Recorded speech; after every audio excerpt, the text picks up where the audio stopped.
Welcome to another episode of The Brand Called You, a podcast and video show which brings you leadership lessons, knowledge and experience and wisdom from hundreds of successful individuals from around the world. If you're new to the channel, please subscribe so you won't miss a new episode. And I'm your host, Frits Bussemaker, and today I'm delighted and privileged to have a conversation with Dave Snowden. Dave, welcome to the program. Pleasure to be with you. And Dave, allow me to introduce you to our listeners. You are the director of Cynefin company. I realize I'm not pronouncing that as I should. And you've been there for almost 20 years. You are the lead author of the Managing Complexity and Chaos in Times of Crisis, a field guide to decision makers, which is a joint effort between a joint research center, the European Commission, and your organization. You're a professor at a number of universities around the world. And your paper with Boone on leadership was on a cover article of Harvard Business Review and won the Academy of Management Award for Best Practitioner paper in the same year. So again, welcome to the program. Dave, question. When you meet someone, how would you introduce yourself? When people ask you, so what do you do? I think I'd describe our approach, which is we take natural science and apply it to social systems. Okay. And my background is physics and philosophy, and that sort of shines through in what I do. So let me give you a simple example. So we take something which we know from natural science. So classic example, you give radiologists a batch of x-rays and ask them to look for anomalies. On the final x-ray, you put a picture of a gorilla in plain sight, which is 48 times the size of an average cancer nodule.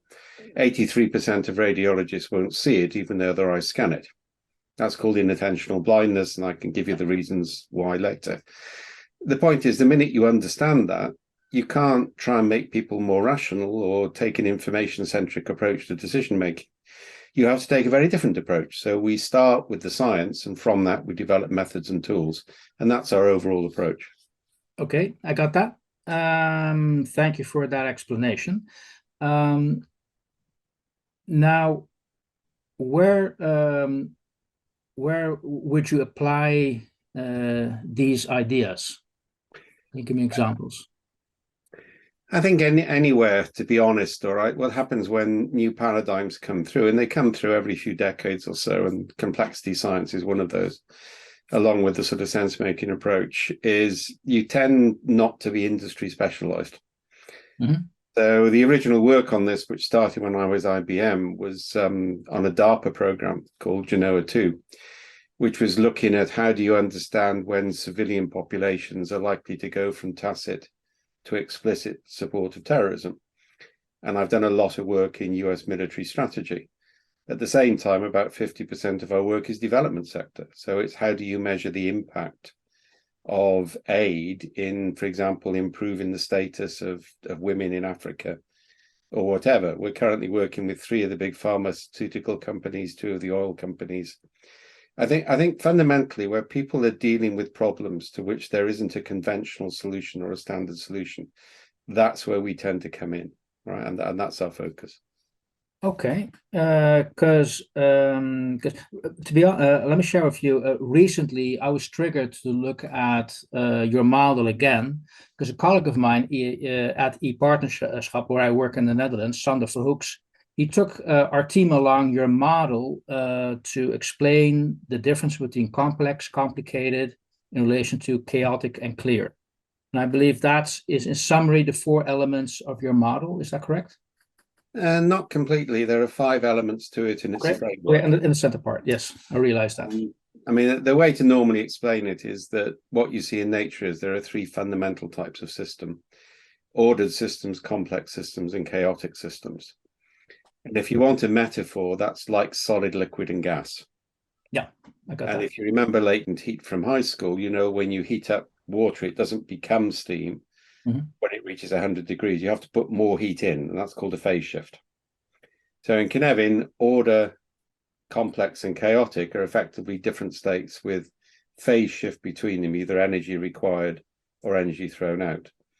And then there's the triple point, which is a point where it's equiprobable whether something will become solid, liquid, or gas, and that's the central domain of Cynefin, which is the most important one.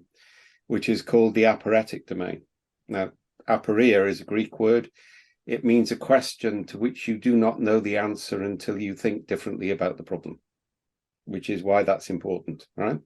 Yeah. So to quote Derrida on this, all right, sorry, I'm quite proud of getting Derrida into the language of American management without them realizing it. Basically, if you know the answer to a question, it's a process, not a question. The only valuable question is the one that's forced you to think differently.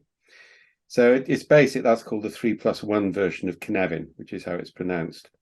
We then divide order into two, clear and complicated.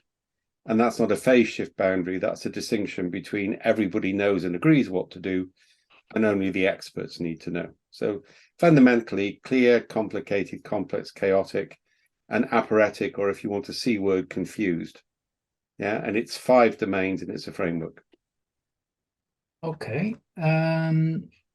Now, I was triggered in preparing this that I saw it being used in, as you mentioned, in loads of various industries. Yeah. Would you say it's more appropriate to one industry compared to the other? No, not really, because it's a natural science-based framework, right? Yeah. And it's taken about 25 years to evolve, to be honest. Good frameworks take that long. Yeah. Now, so the use is that there's no pattern to the use. Okay, so anybody can use it if they want. Is that basically you're treating it like the law of nature? This is in a sense as well. Yeah, it's kind of like in any situation, you have to decide where you are, and also critically where you want to go. So if you look at software development, for example, and Cynefin is the dominant framework now in the Agile movement.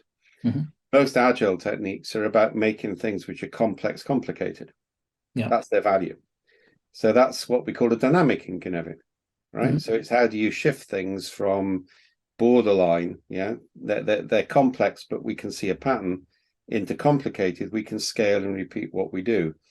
So it's all about how do you make decisions based on context at the right level of granularity. And it's really opposed to the sort of one-size-fits-all approaches that you see in the big management consultancy waves. So one of the things Cynefin challenges is the whole concept that there is one universal right way of doing things. It says, dependent on the context, different things will be appropriate. And if I understand correctly, it also depends on, I'd say, the personal perception of the individuals involved. Yeah, we often say that you've got 3 things. If I'm being philosophical about it, you say, you know, ontology, epistemology, phenomenology. But to make it more sensible, there's the way the world is, there's the way we know the world, and then there's the way we perceive the world. And a lot of our methods and tools are about increasing the friction between those 3. Yeah. So, for example, big project we did for the EU recently, all right, on how do you handle fake news, and we took a different approach from everybody else. What we did is you would encounter a wall, it's called a meaning wall. You'd find stories from people you were curious about. You'd read those stories, then you'd interpret them, and then you'd be shown how those people interpreted the story, and that's why it was different. Now, that's what we call descriptive self-awareness. You're putting people into a position where they have to think differently about their own perception and realize that the way they see other people's experience may be very different from the way those people see those experiences. And a lot of our methods are about creating that friction. Okay, but can you then also use this frame? Is it a model or a framework, or is that a different question? Okay, can you also use this framework to, I'd say, mediate conflicts? Yeah, and we do. So I mean, we have 2 or 3 techniques around conflict resolution, not just this one. So I'll go through a couple. Yeah. First of all, most conflict actually takes place in the complex domain. And the reason is, one of the characteristics of, one of the definitions of a complex system is everything is entangled with everything else. In fact, if you go back to the original Greek root of the word complex, it's entangled. Whereas the Latin root of complicated is folded. And of course, you can fold and unfold something and it doesn't get changed. But once something's entangled, you can't untangle it without pain. Yeah. So the point about a complex system is there are multiple hypotheses about what we should do. And we won't know which is right till we start and see what works. So our approach, for example, and this is conflict resolution part 1, is to say, okay, so I can agree that your hypothesis is coherent, even though I think you're wrong. So the key first stage is to agree which hypotheses are coherent. Yeah, whether you think they're right or wrong is irrelevant, and any coherent hypothesis gets an experiment, and those experiments run in parallel. So that makes a big difference. When we get into more sophisticated stuff, and we're working with the Carter Center at GMU and elsewhere on this at the moment, that's where we use the fact that there's a whole bunch of experimental data which shows that people are empathetic in small groups, but not large groups. So if somebody is showing distress, if there's 2 or 3 people, everybody will try and help. If there's 15 or 16, they won't. They'll always assume it's somebody else's responsibility. So this basis on work I did back in the 70s in peace and conflict in Northern Ireland, where we took Catholics and Protestants in small groups and dumped them into Latin America, and we didn't talk about their conflict. We put them in small groups in a situation where they pretty soon realized they had more in common than they thought. And we let them have a conversation about their difference when they were ready to have it in the context of having worked together. And that opposition to workshops and facilitation is a real central theme of what we do, because that privileges the biases of the facilitator, and it doesn't work with small group dynamics. So we do a lot of work around conflict resolution in that space. Okay.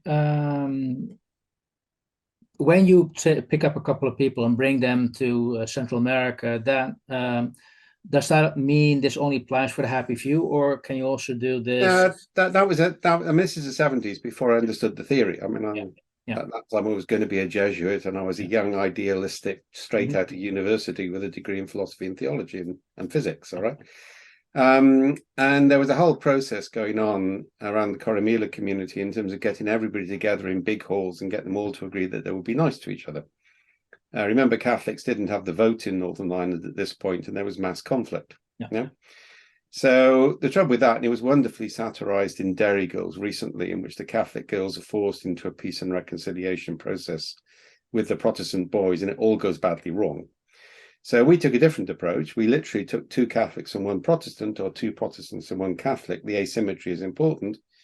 And so we dumped them into the slums of Rio for 6 months on church programs. Now that created lasting relationships, which came forward into the Good Friday and agreement elsewhere.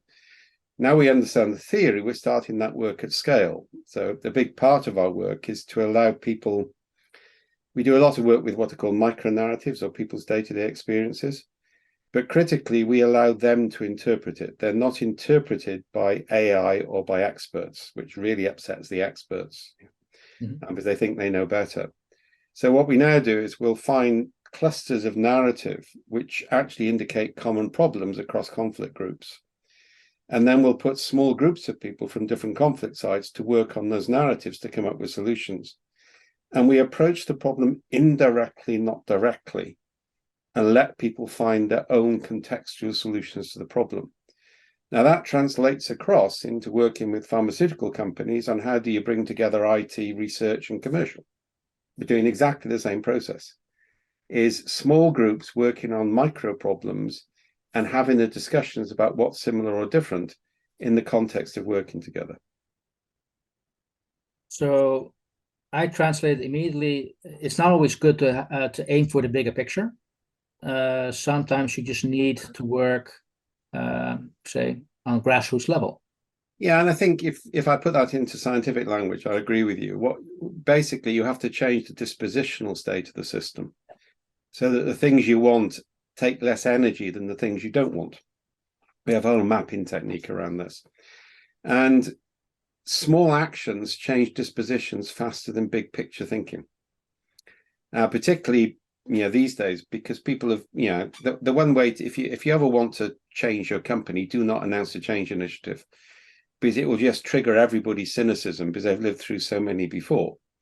On the other hand, if you do lots of micro changes, and we can measure this statistically, this is a quant technique, you can see when the system is actually ready to have that little nudge to take it over the edge into a different state. Okay, that's interesting, because for this program and outside, I've been talking to a number of leaders out there, and there's always this common thread. Okay, you need to have a North Star, you need to have a vision. Oh, God. Yeah, okay. Yeah, the worst thing you can have is a vision. I mean, it's just a collection of platitudes put on a whiteboard facilitated by expensive consultants. and brought down like Moses on tablets from the hills, all right? It means nothing. And anybody in any large corporation has learned, oh, this is the new language of power, and they just feed the language back to you, right? Yeah. 101 anthropology. The minute you write your values down, you just lost them. Yeah. You should have made them explicit. Yeah? So your approach is more organic change, but not goals. Yeah. Okay, so it's more an organic change you propose. Yeah, and what we do is, I mean, and this is a new theory of change. It's called vector theory of change. We'll map the stories of the organization. We'll present those in graphical form to the executive. And the executive can then say, well, I'd like more stories like these and fewer stories like those. Mm-hmm. That's a much more effective way than a very expensive consultancy exercise and a values program or a mission program or a purpose program. We're about to get deep purpose, so it's going to get worse. More stories like this, fewer stories like that, everybody can understand and engage with. I got that. Now, let me go back to its origin. I mean, if I did my homework correctly, you started this thinking when you're still at IBM. What triggered you to come up with this model? When did you start to recognize it? It sort of came about gradually. I mean, IBM took over the company of which I was by then effectively strategy director. And they put me into a free role. It was kind of like, we'll pay you a reasonable salary and just go and do interesting things. In fact, in my second year, I was targeted on how many senior executives in IBM demanded in writing I was fired. Because we were trying to make IBM into a service company. That's the reason they bought us. Yeah. So I was going to upset people. And so that got me into the big thing then was knowledge management. My background actually is decision support. That's my thesis. That's my experience in terms of building businesses. So that was a sort of logical step. That put me in touch with a brilliant guy called Max Boisseau, who until he tried tragically a few years ago was my main mentor. And I took his iSpace framework from Knowledge Assets and took two aspects of that. Started to play with it, looking at formal and informal communities. Yeah. And that was when I found that the ratio in IBM was 1 to 64. So there were 64 informal communities for every one formal one. And that built us into work which has gone on since, is you don't get rid of silos, you increase the informal networks between them, because informal networks carry trust with very low energy cost. So that then became a 2x2, and then I drew it once at a university in Aston, and I drew it as curves, and there was a middle space.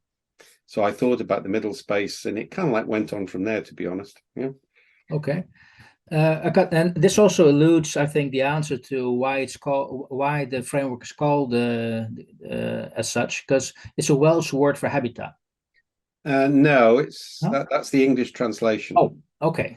Nobody in Wales would use it for anything that trivial. Okay. Yeah. What it means in Wales is it means the place of your multiple belongings. So it's a sense that you're entangled with many pasts, physical, emotional, spiritual, family, which profoundly influence what you are, but which you can only ever be partially aware. So that's why, that's one of the reasons why Cynefin works as a name. The real reason, to be honest, all right, is I was set up by the University of Lyon to do a debate with Nanaka and with Peter Checkland and with Richard, all right, because we were saying different things. At that time, I was one of the only ones to challenge Nanaka's Seki model.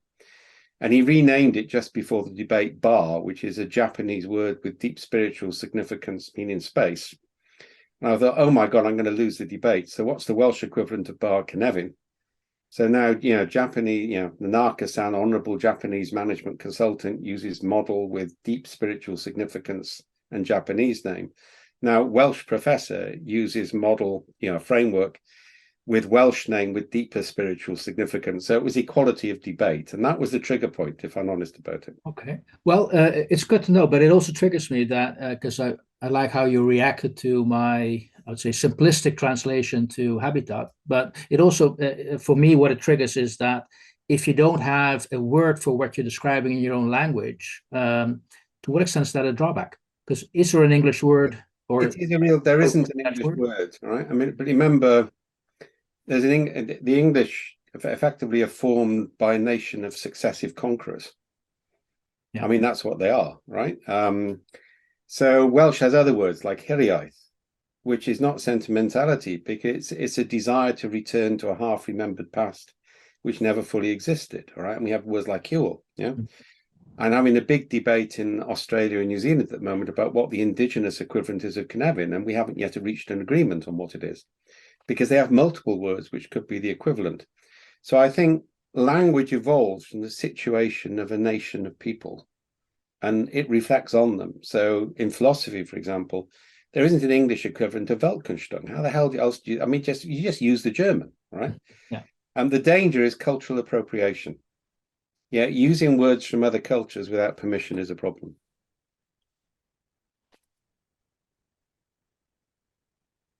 Yeah, I had to pause here and think about what you said, because it's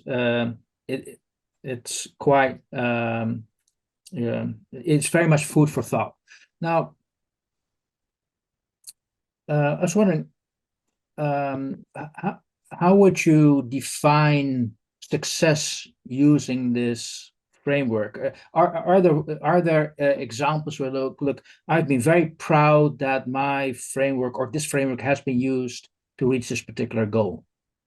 Yeah, I mean, there's if you do a search on Google Scholar or Google, you'll find loads of examples of people using it, and I'm particularly proud of that, to be honest. Okay. Because people have used it without the need for us to train them, so that's good news, right? One I'm proud of is actually an American police force where they had a SWAT team, and they drew the Cynefin framework on a breeze block with a rusty nail. Yeah. And talked about it and realized the position was complex, not complicated. So they abandoned standard operating procedure and they did multiple parallel probes, and people's lives were saved as a consequence. But the most significant factor is they found their headquarters and said, it's complex, we're probing. Nobody challenged it because they used Cynefin framework strategically and operationally. And I think that for me was really important, because we were creating a language for sense making, which allows hyper-localized decision-making, but within a management framework. And I think those are the examples I'm most proud of. I got you. Now, I was wondering, in your journey in building this up and using it, have there been any failures where say, look, that's something I should not have done. I should have done something differently? I mean, Cynefin has changed over time. Yeah. I think its strength is that it started off, and then as the new theory and new practice came in, the thing evolved. It's more or less stable now. Mm-hmm. The last unresolved conflict came out of the system about a year or so ago, and I'm now working on S-drawing framework, which is potentially much bigger and more important than Cynefin. Yeah. Okay. So I think if you're working in this field, particularly if you're doing novel things, there's lots of things you could say, well, if I look backwards, I wish I knew then what I knew now. Yeah. But the answer is I know now because of what I didn't know then. Yeah. So I never get, yeah, there's lots of things in my past I regret, but there's no point in just worrying about it. You are where you are, move on from it and learn, is my view. So that's actually almost a prelude to one of my last questions I have for you, Dave, and that is, what would your advice be to young people starting out their journey? Is that no regrets? No, it's more read a lot. Read a lot. Read outside your field. Mm-hmm. Yeah, we're an over-specialized generation. And people don't read history, they don't read science, they don't read science fiction, they don't read fiction. You need to read a hell of a lot. Yeah. Secondly, argue a lot. Yeah. If you can't defend a position, I mean, I'll give the example. When I went to school from the age of 11 to 18, every week you had to stand in front of the class and you were given a card. And it said something, my first one, I still remember, it said, you support capital punishment, which I think is abhorrent. Mm-hmm. But I had to argue for it for 7 minutes without preparation. And we did that every week from the age of 11 to 18 in formal competition. And that was really important. Yeah. And I think the third thing is do what you're passionate about. It will work out. Yeah, it almost feels like the way you described what you told me about what you needed with I would say in the debate lesson. It's almost like that's where the whole idea started, to take something on complex and try to turn it into complicated, or at least try to make it clear for what your position is. Yeah, I think so. I mean, when I came out of, I was an accountant for a period. I worked on the World Council of Churches for several years, on things like the PCR, and that threw me into overseas situations and changed me pretty fundamentally. I still remember an Aboriginal activist being shot in front of me by a security guard in Darwin. And when we reported it to the police, they said it's only an abo. And if you go through that when you're in your early 20s, it reflects on things. Yeah. So I think after that, I started to do things at the edge. So when I was a business manager, every time we took over a company, I got all the things that the other general managers didn't want, because I was good at closing them down or making them successful. And that's been a pattern all my life, is do things which are novel, do things which are at the edge. And would you assess, is that something you can learn, or is that something you have or have not? Is that part of a character? It comes back to what I said earlier. The more you read, the more patterns you've got to draw on. Okay, I got that. And I think the problem is people become over-specialized too early in education these days. I mean, you go back to that debating training we had, it meant we read everything because we didn't know what we were going to get hit with next Friday. Yeah. Yeah. So we weren't taught to be critical. There was a process which made us critical. And I think that's a real issue in modern education. We're not creating processes which achieve results. We're trying to achieve the results directly. And that never really works with humans. Okay, I'm going to extend this a little bit to a discussion on 21st century skills, if I may, because isn't that now how education is making an effort to change itself, learning how to learn and how to gain knowledge rather than learning knowledge itself? I think it's more these days about gathering and repeating information, if you look at the latest AI stuff, rather than about learning. Okay. Yeah? I mean, I was asked the other day, do you think computers will exceed human beings in intelligence in the next 2 decades? And I said yes, because at the moment we're planning to meet them halfway. We're reducing human capability. We're biological. We're not silicon, we're carbon. Yeah. A lot of our decisions are made through chemicals and through gases, not just through binary switches. So that's my point, all right, is that we're losing that capacity to integrate disciplines. And there's a key thing in logic called abduction. So in deduction, if A, then B, induction, all the cases of A have B associated. And that's how machine learning and AI works. Then there's abduction, which human beings are brilliant at, which is what the most plausible connection between apparently unconnected things. An interest in our evolutionary history, that comes from art. It doesn't come from material world. It comes from abstractions. And it gives us a capacity to innovate very, very quickly under conditions of extreme uncertainty. And the danger is we're losing that capacity as a species, given the information centricity. And final illustration on this. When I was at school, our headmaster made us do 2 things, one of which was brilliant, one of which was appalling. One was he made us all do RSA stage 3 typing. And you need to understand the context. We're grammar school boys going to university. We're part of the 5% of the population. Mm-hmm. People who learn to type are in the other school, and they're going to be our secretaries. So we rebelled against that. But it was the most valuable skill he ever gave me, because I'm 10-fingered to this day. But then he made us learn how to use a punch card machine and say we'd have a job for life. Now, the modern equivalent of that is teaching kids Java programming. I don't think we should be teaching technology in schools. Kids pick it up anyway. By the time they graduate, it's all going to have changed. You need to teach them design and anthropology and ethics and philosophy. You need to teach them the human skills while they can still absorb them, not the technical skills. Sounds like very sound advice. A last personal question from my side, Dave, if I may.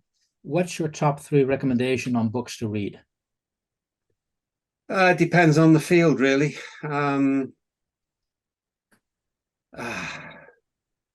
I would say anything by Manuel de Landa is worth reading. That's part of the new materialism. Mm-hmm. And Andy Clark in terms of philosophy and cognitive neuroscience. So those would be 2 authors I'd recommend. And then after that, I'd go into fiction. Yeah, or science fiction or speculative fiction, something which makes you think differently. But I'd never get down to 3 books. That's far too restrictive. Good. Hey, thank you for your advice and recommendations. There are definitely books out there I'm going to start reading this year again. Dave, thank you for sharing your work and your insights on the Cynefin model, how to make sense of things. Pleasure. Thank you for listening to the Brand Called You videocast and podcast, a platform that brings you knowledge, experience, and wisdom of hundreds of successful individuals from around the world. Do visit our website www.tbcy.in to watch and listen to the stories of many more individuals. You can also follow us on YouTube, Facebook, Instagram, and Twitter. Just search for the Brand Called You.